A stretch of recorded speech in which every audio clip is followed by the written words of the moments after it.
Terima kasih Anda masih bersama Sergap. Pemirsa, menantu yang membunuh ibu mertuanya dengan racun biawak di Kabupaten Oki, Sumatera Selatan ternyata menargetkan membunuh suaminya. Pelaku mencampur racun biawak dalam makanan pindang karena sakit hati pada sang suami. Pelaku sempat menyebutkan sang mertua meninggal karena darah tinggi. Pembunuhan terungkap karena keluarga curiga melihat kucing mereka mati usai makan sisa pindang yang disantap korban.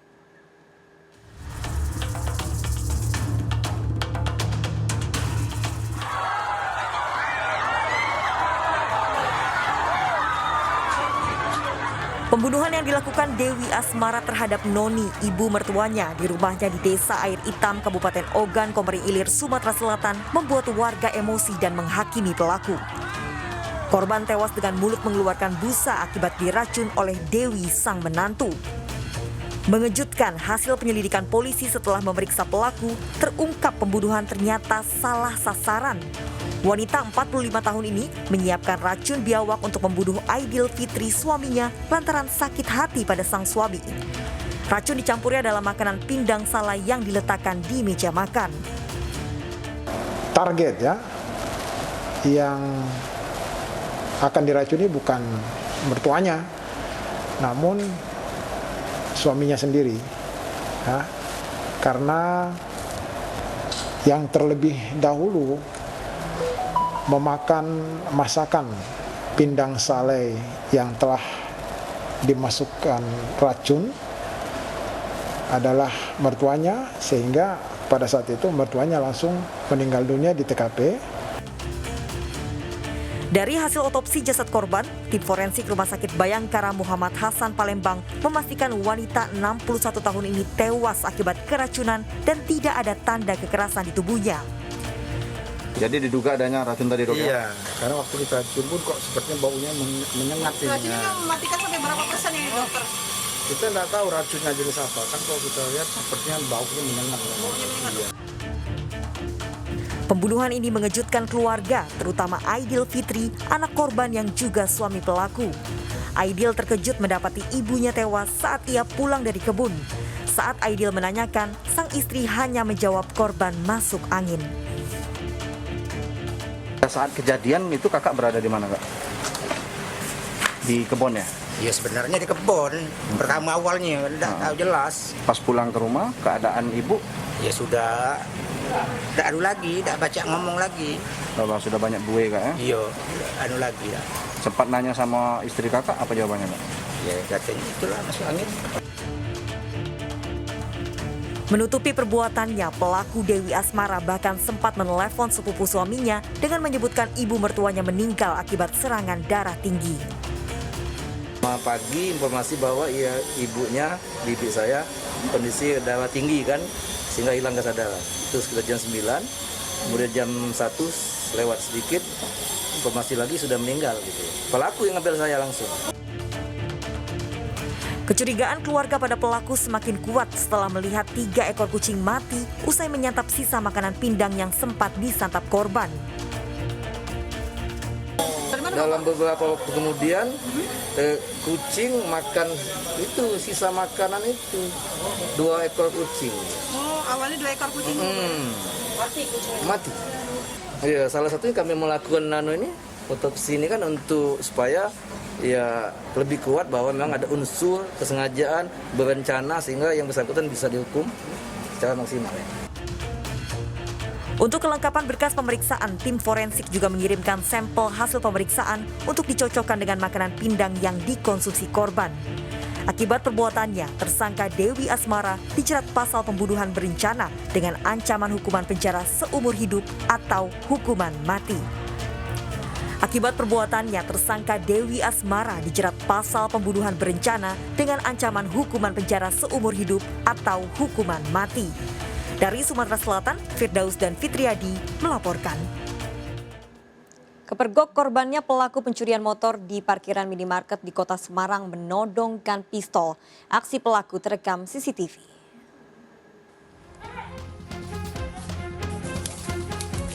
Ampun Pak. Belok bang ya? Iya, Aksi pencurian motor di halaman minimarket Jalan Gunung Mundu, Semarang, Jawa Tengah sempat terekam CCTV dan viral di media sosial, nyaris digagalkan korbannya.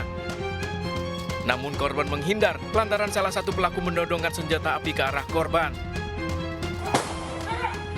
Penangkapan kedua pelaku berlangsung dramatis di tempat persembunyiannya di Desa Ngroto Mayong, Jepara. Berupaya kabur dan melawan dengan membuang barang bukti senjata api ke dalam sumur, satu pelaku terpaksa dilumpuhkan timah panas petugas. Dari pemeriksaan, senjata api yang digunakan pelaku merupakan jenis airsoft gun yang sempat mengenai lengan kiri dan dada korban. Polisi pun masih memburu satu rekan pelaku yang kabur. Kami dapat mengamankan 2 orang tersangka atas nama Hambali dan Heri dengan melakukan upaya perlawanan, dan kami menetapkan 1 orang DPO atas nama DA. Sementara sampai dengan hari ini masih kita lakukan upaya pencarian kepada tersangka tersebut. Selain menangkap keduanya, polisi juga mengamankan 6 unit sepeda motor hasil curian. Pelaku terancam pasal 365 tentang perampokan dan terancam hukuman 9 tahun penjara. Dari Semarang, Jawa Tengah, Kristiadi melaporkan. 4 pelaku penculikan terhadap penghuni rumah kos di Tebet, Jakarta Selatan ditetapkan sebagai tersangka. Pelaku sempat menganiaya saat menculik dan menyekap korban selama 4 hari di sebuah rumah di Cikarang, Bekasi.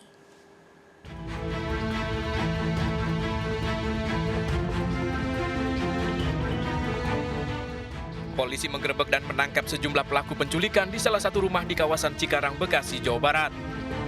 Dari lokasi ini, polisi menemukan korban dan menyita 3 senjata jenis airsoft gun. Setelah menjalani pemeriksaan, MR, MT, ID, dan SS yang menculik seorang pria berusia 50 tahun resmi ditetapkan sebagai tersangka. Motif dari penculikan ini karena pelaku kesal pada korban yang diduga melakukan penggelapan aset perusahaan tempat pelaku dan korban bekerja yang nilainya mencapai 30 miliar rupiah. Selama 4 hari diculik, diketahui korban sempat dianiaya para pelaku. Korban pun sempat dipaksa mentransfer uang 77 juta rupiah dan meminta menyerahkan 2 mobil korban. Nah, korban dianggap oleh pelaku tidak melaporkan dengan baik atau bahkan diduga menggelapkan aset dari perusahaan. Kemudian muncul kejengkelan dari terduga pelaku tersebut, maka melakukan upaya-upaya pemaksaan. Dari hasil pemeriksaan terungkap, tersangka MR merupakan otak dari aksi penculikan ini. MR menyebut dirinya kesal karena korban seling menghilang saat akan dikonfirmasi terkait aset perusahaan. Selain menangkap keempat tersangka, polisi juga menyita sejumlah barang bukti, diantaranya 3 unit mobil, 2 pistol dan senjata laras panjang airsoft gun, serta kartu ATM dan beberapa telepon genggam. Para pelaku dijerat pasal berlapis tentang penganiayaan dan perampasan kemerdekaan, terancam 12 tahun penjara. Dari Jakarta, Helmi Sangjambati melaporkan. Aksi perampokan yang dilakukan satu keluarga menggunakan umpan istri pelaku sendiri. Pelaku menggunakan Facebook istrinya untuk memancing korban untuk bertemu.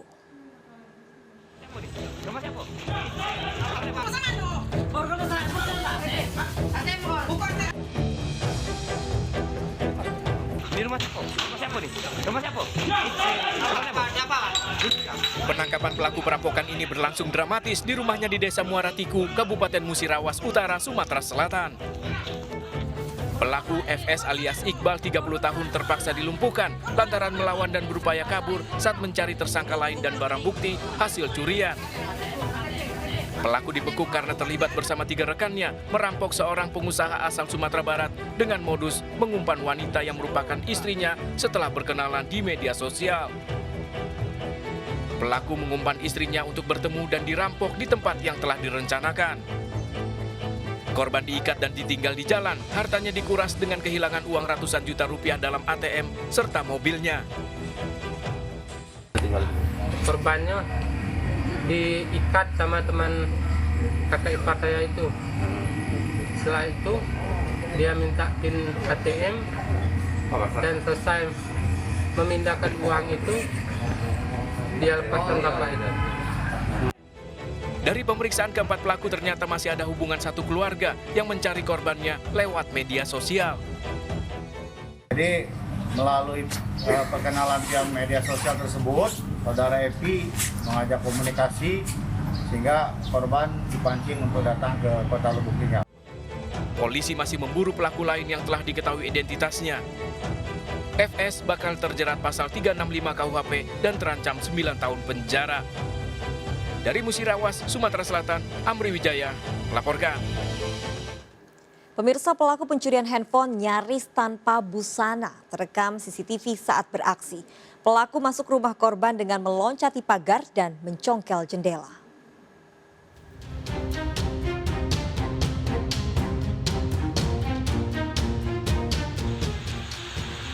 Terekam CCTV saat Pujet beraksi memasuki halaman rumah warga di Bangket Dalam, Desa Kediri Selatan, Lombok Barat. Pujet beraksi tanpa busana, berjalan perlahan-lahan dengan mengintai situasi. Memanfaatkan situasi rumah yang sepi dan korban tertidur, Pujet mencongkel jendela rumah dan menggasak handphone serta 2 dompet berisi uang serta surat berharga.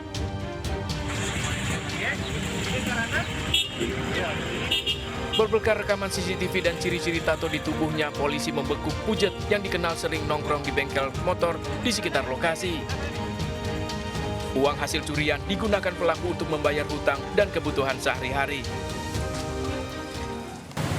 Modusnya pelaku atas nama BR alias Pujet, dia memanjat tembok korban.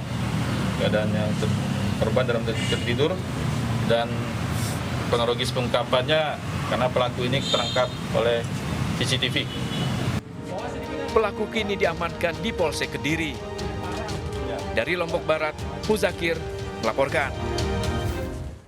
Pemirsa, di saat harga cabai melonjak hingga lebih dari 100.000 per kilogram, tanaman cabai menjadi sasaran pencuri. Pencurian tanaman cabai rawit di Sukoharjo, Jawa Tengah terekam CCTV. Pencurinya bahkan datang mengendarai mobil.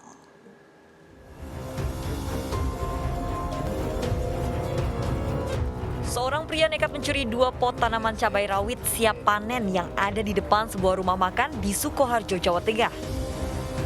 Pelaku memasukkan tanaman yang dicuri ke dalam mobil. Aksi pencurian ini terekam CCTV. Pelaku diduga mencuri tanaman cabai karena harga cabai rawit tinggi lebih dari Rp100.000. Ini yang kedua nanti. Yang satu kecil, yang itu kayak gede. Dan itu ngambilnya pakai mobil. Sekitar jam 1.46 itu dia balik. Pelaku tidak melapor ke polisi dan mengunggah rekaman video aksi pencurian di media sosial agar pelaku jera dan masyarakat lebih waspada. Dari Sukoharjo, Jawa Tengah, Wahyu Endro, iNews melaporkan.